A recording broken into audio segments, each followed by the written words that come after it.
Grammar can be really notorious if used wrongly. Watch this video. This morning, I got up at night.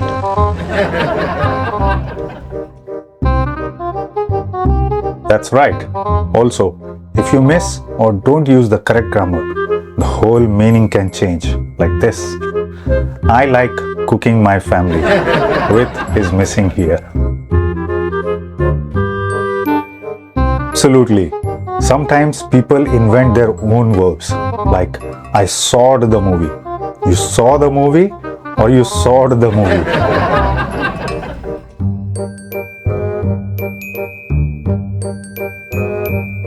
Well, English is a funny language. We all know that. It becomes even funnier when we think in our first language and then translate it to English. You want to say, I have a headache, but you say, my brain is paining very much. Anyways, jokes apart, my message here is very clear. Either improve your grammar or watch this video to learn 15 grammar tricks and shortcuts to do well in the PTE reading fill in the blanks question. An absolute and must watch for every PTE aspirant. Hey everyone, I am Anurag from Edutrainex and I am back with a brand new video on top grammar techniques and shortcuts.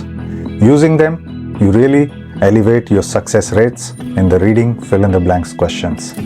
It is really interesting, so do watch it till the end and don't forget to subscribe with the bell icon. 15 new grammar techniques for you. Grammar is like a weapon that you use in the PTE exam to get to the top score. And let's begin without wasting any more time. The first grammar technique. What comes before noun? An adjective comes before noun. If you open the official PTE collocation word list, you will see loads of this combination. Around 90% of the collocation word list comprise of this combination. What comes after noun is adjective. So it's a very powerful technique if you learn it. See the examples here.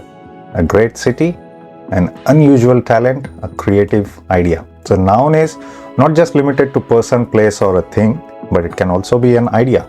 So in this case, you can see the examples. And what is adjective is something that describes a noun. Now we'll soon do the examples, but we'll cover some of the shortcuts and then we will apply to the example and you will definitely understand the techniques then. So the next one is what comes before noun. Another combination, verb. Again, this time if you go to the official collocation word list, you will also see the remaining 10%. Most of the combination is like this, verb and noun. See the examples here. I accept responsibility, change your attitude, caused me stress. So you see how verb comes before a noun in these cases. But there is another combination of verbs and nouns, which is this one, the third grammar technique. What comes after noun? And in this one, we are going to apply the principle of subject, verb, object. What is subject, verb, object? Is a simple grammar rule that is also useful in the reorder paragraph questions. Trust me, if you master this technique, then half of the English is done.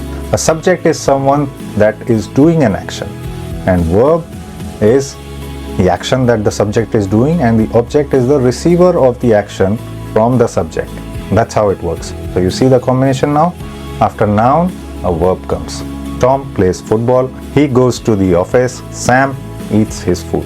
So all these are nouns and all these in the middle are the verbs. Now, as I promised you before, let's do the examples. A full example, 3 techniques that we learned now. The new noun is a dash mystery. Now, what is a mystery? It's a noun. And what comes before noun? Adjective or verb? In this case, we are trying to describe a noun. So an adjective will make more sense here. Now let's look at the options here. Expect is a verb, superbly is an adverb, thought, relates, contained, great, a great mystery, very common collocation as well.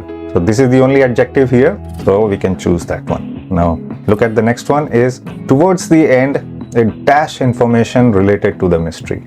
A dash information. Now we have another noun here. So what will come this time? Verb or an adjective.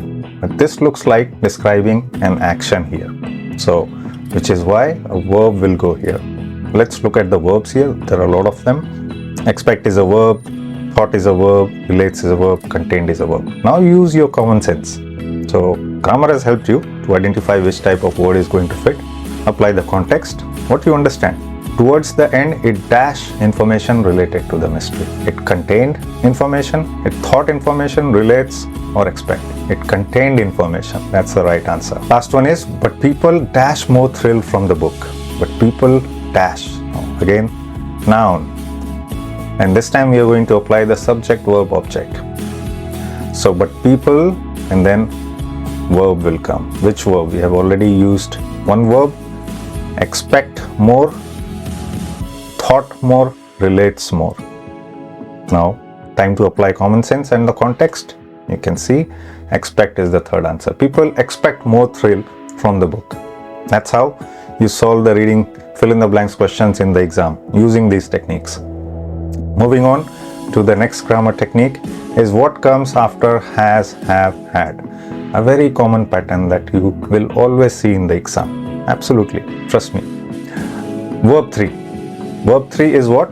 Verb has 3 forms. Verb 1 is present tense, past tense and past participle. That's why verb 1, 2 and 3. Go, went, gone. Gone is the verb 3. See the examples here? He has eaten his food. They have done the work. Tom had seen the movie before. So we are trying to describe either the present perfect or the past perfect. But this is the usage. Has eaten, have done or had seen. Always verb 3 will come here. The next one is what comes after has, have, had been. Slight variation of the previous one. Then this time it will be verb 1 plus ing, which is present continuous. See the examples here. He has been eating. They had been doing the work. She has been studying since 9 a.m. So sometimes it is also used to show the duration of the time. I have been doing this work. I have been preparing for PTE from last 3 months. So you are showing some time there. So you understand this technique now?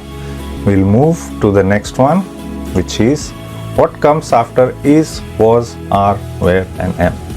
Verb 3. There are 3 variations. I will show you all of them one by one. But in this example or in this technique, it is verb 3. See how it is used.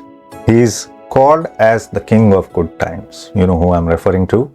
He was thrown out of the class. They were given the assignment. See how verb 3 is coming after is, was, were, are. So that's how it is used. Trust me, if you start mastering these techniques, these are simple grammar rules. If you understand these techniques, no one can stop you from getting the top score. Absolute guarantee. The next one is what comes after is, was, are, were and am. Is this time it is verb 1 ing, which is present continuous. Now see how it is used. It was a disturbing scene. He is running, he is eating, he is sleeping, he is dancing and so on. So you see the usage now? Trying to describe something that is happening right now. That's why we are using a continuous tense. Don't go by the words that I am telling you, the grammar words, continuous, past perfect, don't worry about them. Just worry about how it is used. And then you will start enjoying grammar. Next one is the last variation, is what comes after is, was, are, were and am is adjective. You see the examples here, they are sad, it is a great city, I am amazing. Are sad, is great, am amazing. So this is the third variation, how is, was, are, were, am comes before adjective. Now time to do the full example. Global warming is dash. Is what comes after this, if you remember, verb 3, verb ing or adjective. This sentence doesn't have a later part, so probably adjective, but we'll see, we'll try the words and then see what fits the context here. Global warming is running, polluting, challenging. Global warming is caused, given. All are verbs here. Which one you will choose? Verb or adjective? That's the question. Global warming is challenging. That is making the best sense here if you apply the context. But you see the pattern here, after is, adjective came or a verb ing or verb 3 will come depending on the context. Among the scientists, cut the last part depending on the context. Among the scientists, it has dash a major debate. Has, definitely verb 3 is coming here. And we see there are two verb 3 years, caused and given. Which one do you think fits the context here? Caused a major debate? Yes. Given a major debate? No, doesn't work like that. Cause a debate is also a collocation. If you already know the collocation, then you know the answer.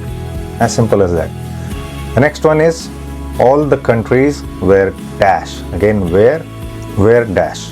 10 years to come up with solutions. So the only options that we have left are were running 10 years, were polluting 10 years, or were given 10 years. Given 10 years, right? Now you know how context can help you. The next one is time is dash out, and soon there will be irreversible changes across the world. Time is running out. That's the collocation, running out. I'm running out of time. I'm running out of fuel. All those things, running out is the best collocation, and grammar also is fitting here. So you see how grammar and collocation are working together to give you more clues how to solve the questions properly. And the last one is the countries have been dash, have been ing, guessed it right, have been polluting. So that's the fifth and the final answer. And you see, knowing the techniques, how simple it becomes to solve the questions. The part 2 of the video is just coming in 2 days, so just hold on a bit. I'm sure the time you have invested today will be very useful in solving the reading fill in the blanks questions. Before you go, I would recommend you to also watch how to solve PT reading fill in the blanks questions in under 1 minute, which will further boost your PT exam preparation. Till then, keep watching Edutrainex, and I will soon be back with another cool video on PT. See you.